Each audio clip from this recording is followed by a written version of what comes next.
আমি আপনাদেরকে একজন সফল ব্যক্তি সম্পর্কে বলতেছি। জুলাইবিস রাদিয়াল্লাহু আনহু ছিলেন কালো মানুষ। কেমন?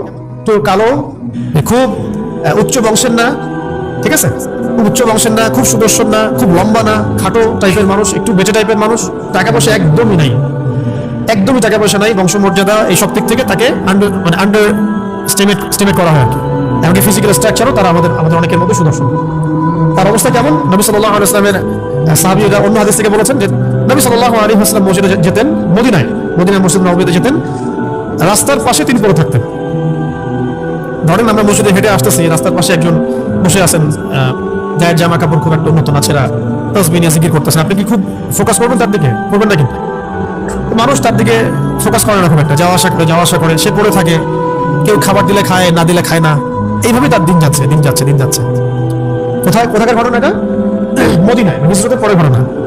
সাহাবীর নাম জুলাইবিস রাদিয়াল্লাহু আনহু। খুব উচ্চ বংশের না, অর্থবিত্ত নাই। বারবার বলছে, রিপিট করতেছি কেন? বিকজ এটা আপনাদের সাথে অনেক মানে সাইকোলজিক্যালি মিলবে বিষয়টা অনেকের সাথে, এবং এটা আমাদের খুব ভালো করে জানাও দরকার আছে।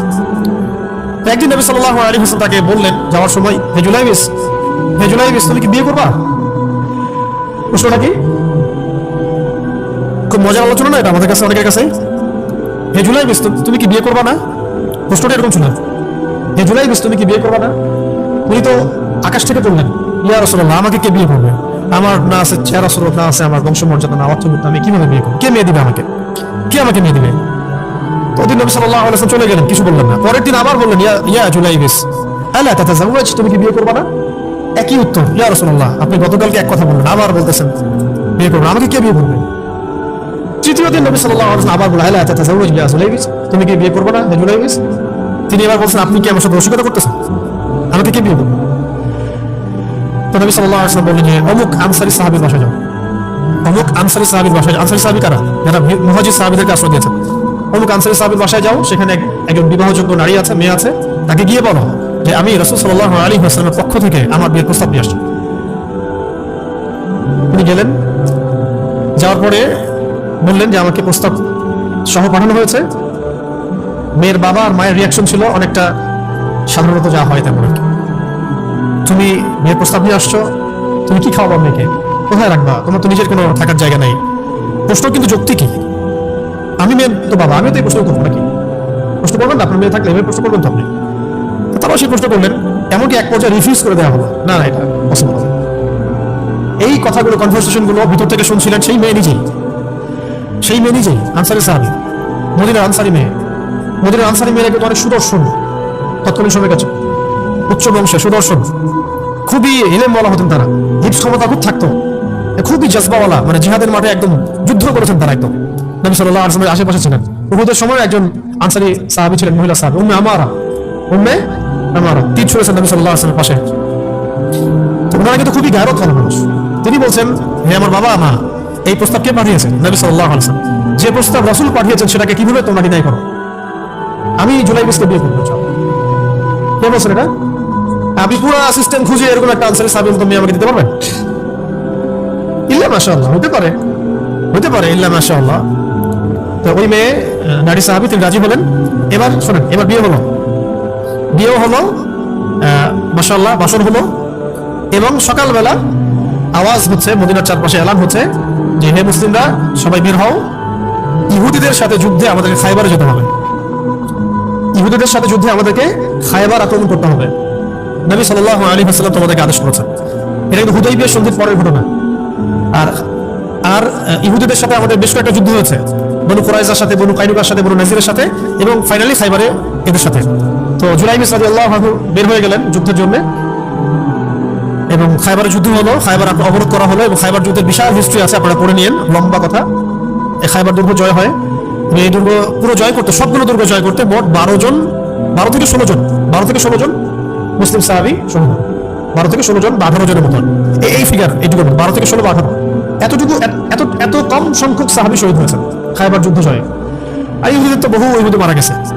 এবং খায়বার বিজয়ের পরে মুসলিমদের আর্থসামাজিক যে অবস্থা, মানে টাকা পয়সা, ল্যান্ড, গনিমতের মাল প্রচুর বেড়ে গেছে। এখন নবী করিম সাল্লাল্লাহু আলাইহি ওয়াসাল্লাম শহীদদের লাশ তালাশ করছেন, কোথায় কোথায় শহীদরা আছে, তাদের মানে কবরস্থ করার প্রসেসিং হবে। উহুদ যুদ্ধ তো হয়েছে না, ওইরকমই প্রত্যেকটা যুদ্ধেই তো এটা হতো। লাশগুলো তালাশ করতে করতে করতে করতে করতে একটা কর্নারে গিয়ে তিনি দেখলেন সেখানে জুলাইবিস রাদিয়াল্লাহু আনহুর লাশ পড়ে আছে। কার? জুলাইবিস রাদিয়াল্লাহু আনহুর লাশ পড়ে আছে, যার ব্যাপারে আমি গল্পটা বলছি আর কি। এবং তার গায়ে অসংখ্য তরবারের দাগ, ক্ষতবিক্ষত অবস্থা, এবং তার আশেপাশে মোট 1 2 3 4 5 6 7 8 9 জন ইহুদির লাশ পড়ে আছে। ছোট সাহাবী, বলেছি আকৃতিতে ছোট, খুব উঁচু বংশের না, অর্থ সম্পদ কম, দেখতে সুন্দর না, গতকাল বিয়ে করেছেন, কেউ তাকে বিয়ে দিতে যাচ্ছিল না। তার এক পাশে কয়জন ইহুদির লাশ, তার পাশে মোট 9 জন ইহুদির লাশ পড়ে আছে, মাঝখানে তার লাশ ক্ষতবিক্ষত অবস্থায়। এই অংশটুকু আপনারা পড়ে নিয়েন, পড়লে আরো ভালো ফিল করবেন, একা একা পড়লে আরো ভালো ফিল করবেন। নবী সাল্লাল্লাহু আলাইহি ওয়াসাল্লাম নিজে তার কাছে গেলেন, হাদিসের মধ্যে আসে, সিরাতের কিতাবের মধ্যে আসে, নবী সাল্লাল্লাহু আলাইহি নিজে তার কাছে গেলেন, যাওয়ার পরে তার যে মাথা, সেই মাথার পাশে নবী সাল্লাল্লাহু আলাইহি ওয়াসাল্লাম বসলেন। বসার পরে নিজের হাতে জুলাইবিস রাদিয়াল্লাহু আনহুর চেহারা থেকে এরকম করে ধুলাবালিগুলো সরান নবী সাল্লাল্লাহু আলাইহি ওয়াসাল্লাম। তার গা থেকে রক্তগুলো আমাদের নবী সাল্লাল্লাহু আলাইহি ওয়াসাল্লাম মুছলেন, আদর করলেন, আদর করলেন, চুলগুলো ঝাড়লেন। দৃশ্যটা চিন্তা করো, তার চুলগুলো তিনি ঝাড়তেছেন, চেহারা থেকে রক্তগুলো মুছতেছেন। কে? নবী সাল্লাল্লাহু আলাইহি ওয়াসাল্লাম। তার চেহারা ধুলাবালিগুলো মুছতেছেন। নিজের এই পায়ের মধ্যে, উরুর মধ্যে তার মাথাটাকে নিয়ে এসে রাখলেন নবী সাল্লাল্লাহু আলাইহি ওয়াসাল্লাম। রাখার পর এভাবে আদর করতেছেন, এবার উপরের দিকে তাকালেন, তার জন্য তো দোয়া করলেন, উপরের দিকে তাকালেন, তাকে চোখ নামাই নিলেন। সাহাবা কিরাম তো আশেপাশে আছেন অনেকেই, বললেন যে ইয়া রাসূলুল্লাহ, আপনি এমনটা কেন করলেন, চোখ নামাই নিলেন কেন? তখন তিনি বললেন যে আমি দেখলাম যে জান্নাতের হুরদের মধ্যে অসংখ্য হুর ছুটে আসতেছে, কে জুলাইবিসকে আগে বরণ করবে তার জন্য। তিনি নিজে কাঁদলেন, জুলাইবিসের জন্য নিজে কাঁদলেন, নিজের হাতে তাকে এভাবে উঠালেন। তিনি ছোট মানুষ ছিলেন, এরপর 2 হাত দিয়ে তাকে উঠালেন, উঠাই নিজের হাতে তাকে দাফন করলেন। দাফন করার পর তিনি বললেন, ইয়া জুলাইবিস, আনতা মিন্নি ওয়া আনা মিনক, তুমি আমার অংশ, আমি তোমার। হে জুলাইবিস, তুমি আমার, আমি তোমার। হে জুলাইবিস, তুমি আমার, আমি তোমার। এই কথাটা বললেন কে? নবী সাল্লাল্লাহু আলাইহি ওয়াসাল্লাম। কারণ আপনাদেরকে আমি সাফল্যের মানদণ্ড কিভাবে বোঝাবো, এর বাইরে কোনো ভাষা নেই আমার কাছে। সাফল্য বলতে কি বোঝাবো? এই সিস্টেম সাফল্য বলতে কি বোঝায়? এই ওয়ার্ল্ড অর্ডারটা সাফল্য বলতে কি বোঝায়? এই বস্তুবাদী জগৎটা আমাদেরকে সাফল্য বলতে আসলে কি বোঝায়? সাফল্য বলতে বোঝাচ্ছে ঈমান। সাফল্য হলো ঈমান, বিশুদ্ধ আকীদা, বিশুদ্ধ আমল, আল্লাহর আনুগত্য, রাসূলের আনুগত্য, দুনিয়ার জীবনে মুসাফিরের মতো থাকা, যতটুকু প্রয়োজন ততটুকু সন্তুষ্ট থাকা, একজন নেককার স্ত্রী, সুসন্তান সন্ততি, আদর্শ একটা পরিবার, হালাল একটা রিজিক, বাস। ইসলামের জন্য দাওয়াত, তাবলীগ, মেহনত, দিন প্রতিষ্ঠার চেষ্টা, প্রয়োজনে জিহাদ, প্রয়োজনে শাহাদাত। আর কি আছে সাফল্য বলতে? এরকম সাহাবী একজন নয়, কিন্তু এক একজন সাহাবী সম্পর্কে এক একটা করে কথা বলা যাবে। হানজালা রাদিয়াল্লাহু আনহু নাম শুনছেন? হানজালা রাদিয়াল্লাহু আনহু, তিনিও বিয়ে করেছেন একদিন, তার পরের দিন সকালে উহুদের যুদ্ধে গিয়েছেন। 70টা আঘাত সহ্য করেছেন, বলা হচ্ছে কিতাবের মধ্যে 70-80টা আঘাত তার দেহে ছিল। শহীদ হয়েছেন। উহুদ যুদ্ধে যখন সাহাবীদেরকে দাফন করা হচ্ছে, তখন নবী সাল্লাল্লাহু আলাইহি ওয়াসাল্লাম দেখলেন হানজালা রাদিয়াল্লাহু আনহুর লাশটা ভেসে আছে, বাতাসে ভেসে আছে, এবং লাশ থেকে পানি ঝরতেছে। সাহাবীরা জিজ্ঞাসা করলেন, ইয়া রাসূলুল্লাহ, এটা কেমন, এটা কিভাবে হচ্ছে? তখন নবীজি বললেন যে হানজালা গত রাতে বিয়ে করেছে, গোসল করার সময় পায় নাই, সে সকালবেলা চলে আসে যুদ্ধের মাঠে, ফেরেশতারা তাকে গোসল দিচ্ছে, এটা পানি পড়ছে, আমরা দেখতে পাচ্ছি। সাফল্যের সঙ্গে আসলে কি? আল্লাহ পাক আমাদেরকে আসলে দুনিয়ার হাকিকত বোঝার তৌফিক দান। কিছু আইডিওলজি আছে যেটা আপনার ভিতরে চলে আসলে বাকি সব ঠিক হয়ে যাবে। এগুলোর যদি ভিতরে ঠিক মতো না মনোমত হয়, আপনাকে আমি ডালপালার ক্রাইসিস সমাধান, ওয়ার্ল্ড অ্যাফেয়ার্স, ইকোনমি এইসব বুঝাই দিনের দিকে হেদায়েত দিতে পারবো না। আমরা কিছু বিষয় ভিতর থেকে আসতে হবে, যে আগে আপনাকে হাকিকত বুঝতে হবে, আসলেই দুনিয়া কি, আখিরাত কি, গন্তব্য কোথায়, কোত্থেকে আসছি, কোথায় যাবো, কোত্থেকে আসছি, আমরা যাবো কোথায়, কোত্থেকে আসছি, যাবো কোথায়, মাঝখানের সময় আমার কাজ কি, কে আমার নবী, কি আমার দিন, আমার দিনের মৌলিক বিষয়গুলো কি, দিনের ইলম কি, আমল সালেহ কি, দিন প্রতিষ্ঠার মেহনত কাকে বলে, কি করলে আল্লাহ পাক আমাকে কালকে কিয়ামতের মাঠে নবীদের, শহীদদের, সিদ্দিকদের সাথে হাসর করাবেন। এটা হলো সাফল্যের মূল কথা। এর মানে এই না যে দুনিয়াতে আমরা কিছুই করবো না, ব্যবসা করবো না, আমরা চাকরি বাকরি করবো না, আমরা মানে মুআমালাত মুআশারাত করবো না, বিষয়টা তো এমন নয়। কিন্তু কথা হচ্ছে আমাদের মূল উদ্দেশ্যটা কি হবে। স্ত্রী সন্তান তো আমাদেরও আছে, কেন আপনি তাদের ভরণ পোষণ দিবেন, কেন তাদেরকে আপনি বড় করবেন সুন্দর করে?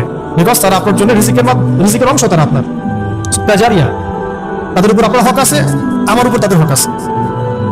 যার যার হক আমি কেন আদায় করবো? আল্লাহর সন্তুষ্টির জন্য, আল্লাহর সন্তুষ্টি অর্জনের জন্য সব কাজ করা, রাসূলের তরিকায় সব কাজ করা এবং হালাল খেয়ে কাজ করা।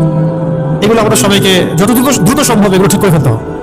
অলরেডি আমরা 15 বছর নষ্ট করে ফেলছি।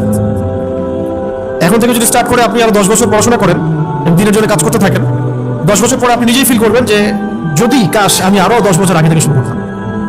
প্রত্যেক সেই ব্যক্তি যে স্টার্ট করেছে, হিদায়াত পেয়েছে, সে ফিল করেছে যে কাশ এই কাজটা আমি আরো 10 বছর আগে করতাম। কারণ কিয়ামতের মাঠে কেউ যদি 70 জন নবীর সমানও নেকি নিয়ে ওঠে, সেও মনে করবে ওই দিন আমার কোনো নেকি নাই, আমি কিছুই করি না।